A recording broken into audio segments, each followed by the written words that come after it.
Fish Unfiltered, episode 53. I am your host, Kevin Barral, and I am here joined by my co host and good friend, Isaac Azout. Isaac, what's up? It's been 3 weeks. The last time we were on here, we were with Skip, and not much has happened in terms of Marlins news. A couple of moves here and there. Christian Bethancourt being the headliner. We'll get into him in a little bit, but, a couple articles we could touch on that have come out through, The Athletic, and then obviously Craig Mish and Barry Jackson doing their usual couple weeks Marlins update article. So, what's up, and a couple stuff to dive into today. Yeah, looking forward to this. Like you said, it's been a while since we recorded anything. Also, not a ton of content to give you guys. I returned from the winter meetings about a week and a half ago, and not a lot happened on the Marlins front. Shohei finally signed. You'd think Yamamoto is on the verge of signing, so you'd think some of those dominoes, once the Yamamoto domino falls, that even more will start to come. Glass not getting traded, so we shall see. It should be a fun second half of December for sure. So as always, like and subscribe on YouTube. Follow us wherever you get your podcasts, and wherever you can, give it a 5-star rating. And so let's get right into it. Miami made a quick small trade. They acquired Christian Bethancourt from the Cleveland Guardians. Spent the 2023 season with the Tampa Bay Rays. This is essentially a Peter Bendix guy right here, Isaac. I mean, good defensive catcher for the most part. He's kind of like the opposite of Nick Fortes. He's a good framer. He throws guys out very well, but aside from that, he's not very good offensively. He had a very nice 2022 offensively, if you want to make that case, for his standards. But he's been in the league for a very long time and should be, good catching tandem with Fortes and Bethancourt for now, at least. I mean, definitely is an upgrade over what Miami had with Stallings last season.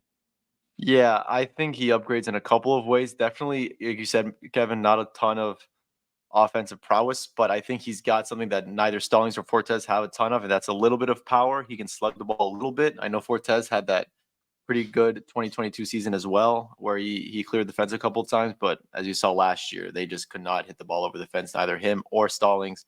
Bethancourt has the ability to do that a little bit more, and like you mentioned, power rifle behind the plate. Miami, it was well documented how awful they were at controlling the running game. Part of it is on the pitching, and I think that you won't see a huge upgrade in caught stealing for Miami because at the end of the day, it is the pitching that really has a big factor. That is a big factor for that, but he'll definitely help nonetheless. And like I said, he has got a cannon behind the plate. I think we were talking about it before we started recording. He was pitching, trying that two-way player stuff in 2017, and since then he's sort of just been the emergency position player pitching guy for the clubs that he's been on. But I'm excited to see him in spring training, excited to see the arm. And I assume they're not done addressing catching yet. And we'll get into that in a little bit. But the big thing with Andarius, is that him? No, that's him throwing. Yeah, that guy has a cannon of an arm. I mean, it was on full display against the Marlins when they were up in Tampa, but specifically the Jesus Sanchez play, him going to third there and got stealing there. But the thing with, this shouldn't come to any surprises by any means when Miami acquired someone like Bethancourt. You were there, Isaac, during spring training. Skip mentioned that they want someone who they want the pitchers to feel comfortable throwing to. They want someone, a defensive catcher more or less for the most part. He mentioned just they don't need, but you can't always just focus on the offense. You need that defense. And that's where you kind of start thinking, maybe they aren't going to go with that big name, Mitch Garber, Yasmani Grandal type catcher. And they're going to go with someone like Christian Bethancourt. And we'll talk. And I guess we'll quickly just mention, the other name that was floated around there, Andrew Knizner from the St. Louis Cardinals. He's a free agent. He spent almost the entirety of the 2023 season with the Cardinals, and he is an interesting case. He, for the most part, it felt like pitchers were a lot more comfortable catching, being caught by Andrew Knizner on that Cardinal staff. I mean, we saw the move with Wilson Contreras going from catcher to, I believe, left field, so that shows just how comfortable pitchers are, and that kind of fits the mold of what Skip said during the winter meetings. This is a guy who primarily hits right-handed pitching, which is something Miami struggled with. /264, 313, 419, 732 against right-handed pitching. So that is pretty convincing, and it shouldn't surprise you. I mean, look at a couple teams from the Rays. Those guys carry 3 catchers sometimes on the roster. I know last year was, I believe, Francisco Mejia, Rene Pinto, and then you had Christian Bethancourt. So it shouldn't come to any surprise that they would carry another catcher. And I believe Bethancourt did mention it. It wouldn't surprise me if they bring in another catcher. So, Isaac, your thoughts on Knizner, and we'll get into the other name that was discussed in that article in a bit. Yeah, like you said, Skip sort of characterized what he would want behind the plate. And to me, it'd be sort of like a 2013 Jeff Mathis, someone that pitchers love to throw to, someone that can help someone like Edward Cabrera. Jeff Mathis was Jose Fernandez's personal catcher all the way through, and they want someone like that. And in my opinion, Knizner sort of fits that mold more than Bethancourt. I don't think Bethancourt is one of those guys that, is an amazing pitch caller, is an amazing blocker, like you said. Knizner sort of checks all those boxes, and he sort of fits that Jeff Mathis type role a little bit more, in my opinion. And they can easily go with 3 catchers if they want to go with him, Bethancourt, and Fortes. I don't know if they'll do that, but yeah, I would definitely be happy with Knizner joining that rotation of catchers because hey, you're going to need more than 2. I know Miami didn't need more than 2 last year; they only had the same 2 all year long. One of the few teams to do that, but more is more in this situation. Yeah, and keep in mind Fortes does have minor league options and all that stuff. So, if you ever have to send one of them down, that definitely could be an option. I believe maybe Knizner does. He has 1 left. So, a couple guys with minor league options. Bethancourt, obviously, he's been in the league for like 8 years already. He doesn't have any. So, that's the other name for catcher. Obviously, we'll see what happens. You have Will Banfield still there, Paul McIntosh in the minor leagues. Those are the guys who are closest to MLB ready. We will not mention Joe Mack. Bennett Hostetler, another guy in Double A Pensacola there, who we'll see if he turns out to be a spring training invitee. So that's really it on the catcher front. The other name that was floated around in that same article with Craig Mish and Barry Jackson was Isiah-Kiner Falefa. He spent the 2023 season with the Yankees, spent 2022 at shortstop. So that's the big thing. This would essentially be the Marlins starting shortstop come opening day. I know, Isaac, you were not a big fan of Falefa if he does end up coming to Miami, but I mean, you look at it, the defense it's Gold Glove caliber. I mean, it would be likely the best defensive shortstop they would have since Miggy Rowe. Well, since Joey Wendell, I guess you could say too. Yeah, But Wendell's pretty good. yeah, he won the Gold Glove in a 2020 shortened season. He's just been so underwhelming at the plate. You can see he's not a huge guy, doesn't generate a lot of power. Obviously, you don't need a ton of power, but for that same price, I would suggest Tim Anderson. I know it sounds awful, but at least he's got some sort of offensive upside there. It's an awful defender, but you know what? I think right now with this team, they need offense, assuming Soler doesn't return. And yeah, IKF. I don't know if I'm a huge fan of that acquisition if it were to happen, but we shall see how it goes because shortstop is definitely something they need.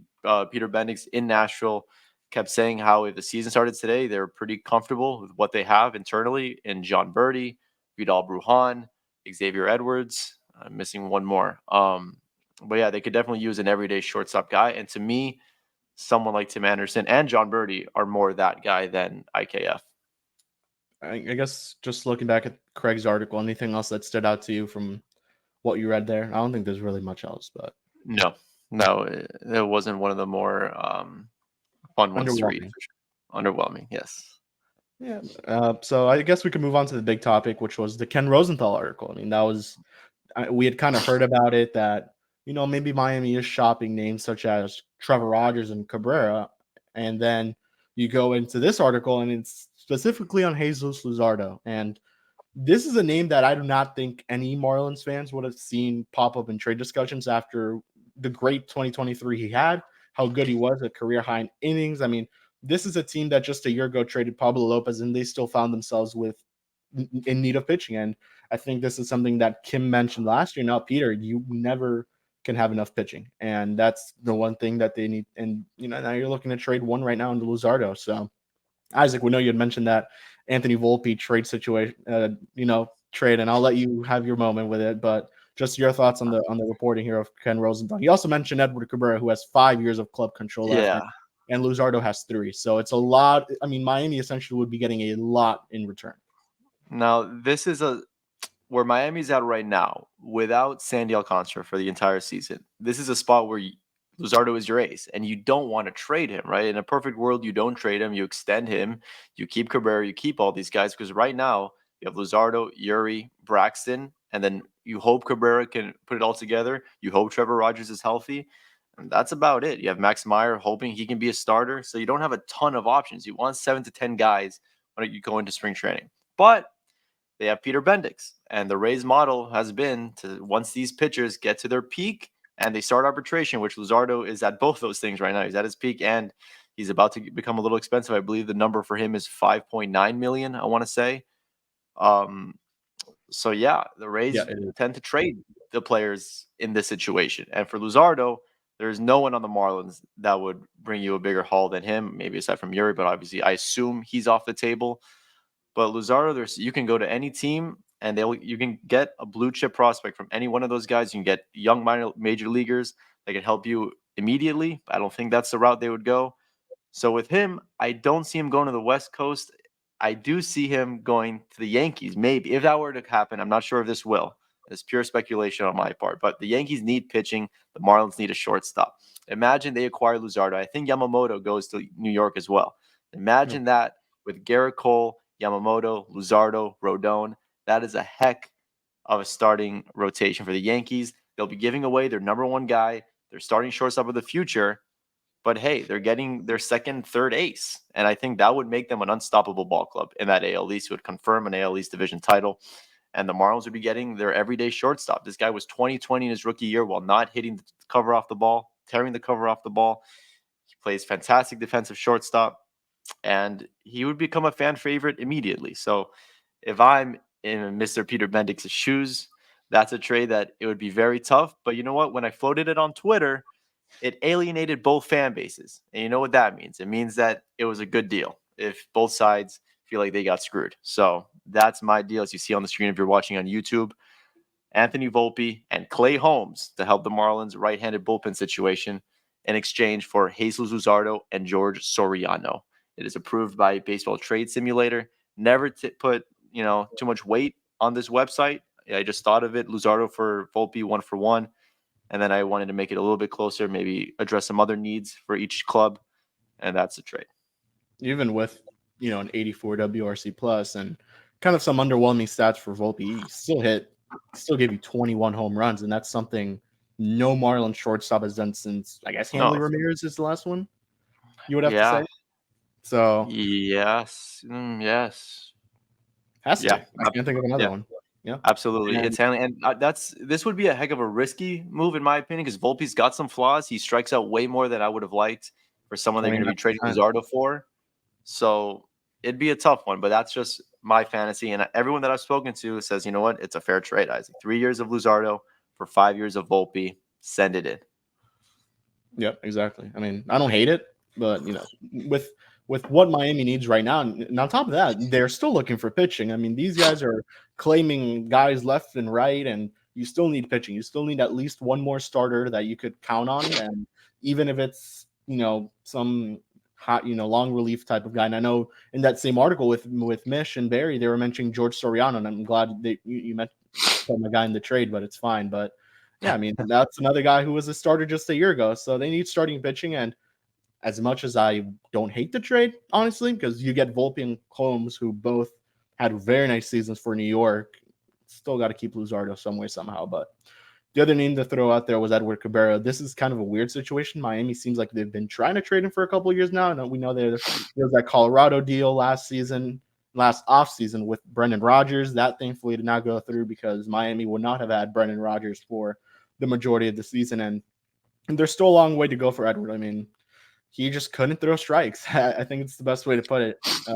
Where do you see his value, Isaac? This is a guy with 5 years left of club control. He's not in arbitration yet, I believe, and this is a very good pitcher when he is at his best. I mean, you thought this guy was an all-star in your bold predictions. So just 2 years ago, this guy was the Yuri Perez of the system. This was the number one prospect, the consensus number one guy. Yes, he's better stuff than Sixto. Some people in the Marlins organization told me better stuff than Sandy. And he needs to throw strikes. They definitely see him as a starter, from what I've been told. No thoughts of moving to the bullpen yet, and I would agree with that.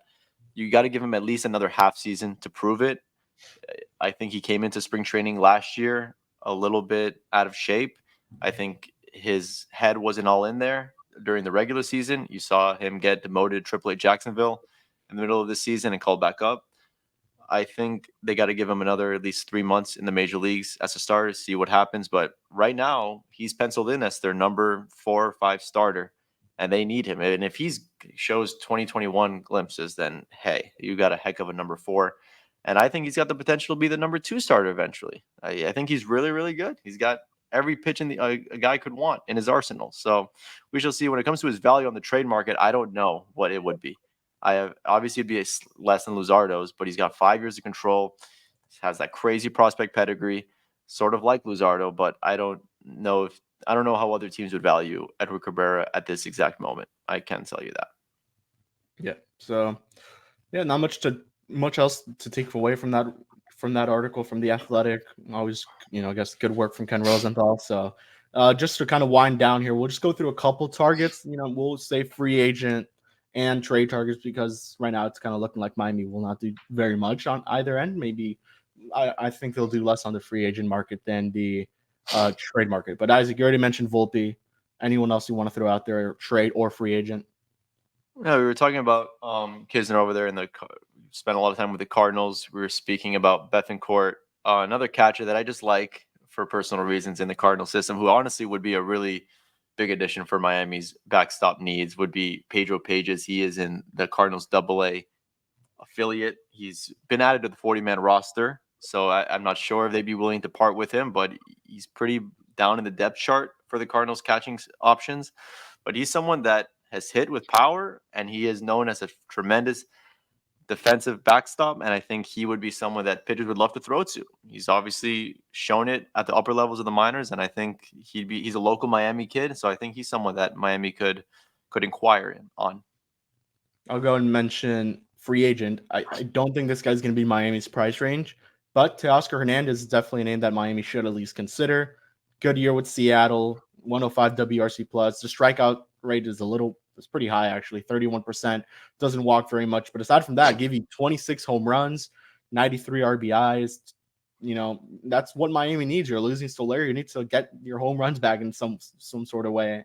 And that's what Teoscar Hernandez does bring you. So that's the name I would like to throw out there. I mean, I really don't know. Miami needs a first baseman, unless you want to throw out the name Rhys Hoskins, maybe, to kind of rebuild his value. That wouldn't hurt either. But anyone else you want to throw out there before we continue? A fun trade target. I don't know if these guys are trading Pete Alonso. I don't know what they're going to do with him, but that would be just a perfect man to put in the middle of your lineup. You DH either him or Bell, and there you go. You replace Soler.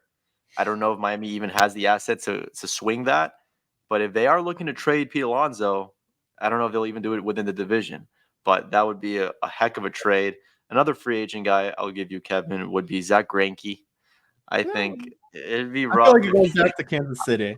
I don't know how that would go, but that'd be a fun one. That'd be Miami needs starting pitching, and especially if they decide to move one of either Luzardo or Braxton, they definitely need a vet like that. It could be someone like Urania, just someone who they can weather the storm. Speaking of weather the storm, Ryan Weathers, they see him in more of a swing role as well, from what I understand, and not as a starter. I know he had that great end of the year, great start to end the year in 2023, but everyone's bags were packed. No one gave a shit about that game. So I think they see him more as a swing piece. So yeah, Zach Greinke, he can give you innings. He might get shelled while doing it, but he'll give you some innings for sure. And that's immensely valuable for major league teams. A name I'll throw out there's not a very nice season for Minnesota was Joey Gallo. I mean, if you need a backup guy, you need a DH, doesn't hurt. He had a very nice season for the Twins, a very good comeback season, I guess you could mention, after struggling with the Yankees and Dodgers in that 2022 season. But man, I mean, if there's one thing that stood out, was 42% strikeout rate. I mean, geez, that's the highest of his career in over 100 games played. So I don't love the profile. It's like a left-handed Adam Duvall. I don't love he strikes out so much, Joey Gallo, but light tower power in his prime with light tower power. But I don't know if that's what Bendix is going to target there. You like Tommy Pham? That wouldn't hurt in the outfield. I remember I said that. I think it was last offseason. I said Tommy Pham should be Miami center fielder, and he had a great year. Yeah, he did.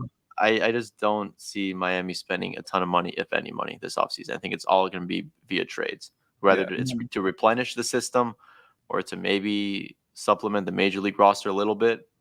it's not going to be a very exciting offseason for sure. Yeah, and then obviously The payroll is already at, assuming all the arbitration numbers are accurate, I believe it's already at 97 million, which is pretty high for this ball club. So I can see them moving on from some guys with high arbitration numbers like Luzardo.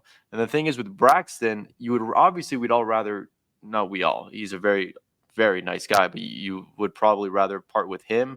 Thing is, I don't know, he's not going to get you as much as Luzardo, and he's got more years of control. So you probably keep him over Luzardo in this situation. So I'm very curious to see how they handle these starting pitching trade acquisitions. Yeah, so I think aside from that, there's not much more to go into. I think the only other name we'll mention, I think you quickly touched on it, Tim Anderson. At this point, it's worth throwing the name out there. As much as I wouldn't like him on the Marlins, he was very good. He was a very good baseball player just a couple seasons ago. This was a very weird season for him. Very not good, I guess is the best way to put it. He was very bad. And I think we've mentioned it many times. He is not a good defensive shortstop. That would be a huge downgrade in terms of defense. But aside from that, I mean, anything else, Isaac, before we wrap up? Already 20 minutes in. Pretty short episode on our end, but when we're times like this where Christian Bethancourt is the highlight move, there's not much more to say. Yeah, I mean, the thing with Bethancourt, like I said earlier, that he can slug a little bit. The guy just does not get on base. He does not get on base, and neither does Tim something OBP. Yeah, and neither does Tim Anderson. And I don't know how many. We've asked Peter Bendix a million times, what is your ideal hitting profile for these guys? The philosophy last year of Kim was, get guys that are good pure hitters. What is yours? And he said good ball players. Well, it doesn't give us any information there, but I don't know if Tim Anderson is one of those guys. I think you want to have guys that get on base, at least if they strike out, fine, but they have to get on base to make up for it a little bit. But he does both of those things. But we shall see. I assume he'd be able to. Miami could afford him, so I think that's a possibility. Yep. So I think we'll wrap it up here. 22 minutes in. As always, make sure to like and subscribe. Eli's going to be dropping his official show pretty soon, so you can check that out. We'll be talking about DJ Svilik's replacement. We won't mention the name because I don't know how to pronounce it, and I'll let Eli tell you who the name is. So from Isaac, from myself, we'll see you guys all in 2 weeks. Peace out and go fish.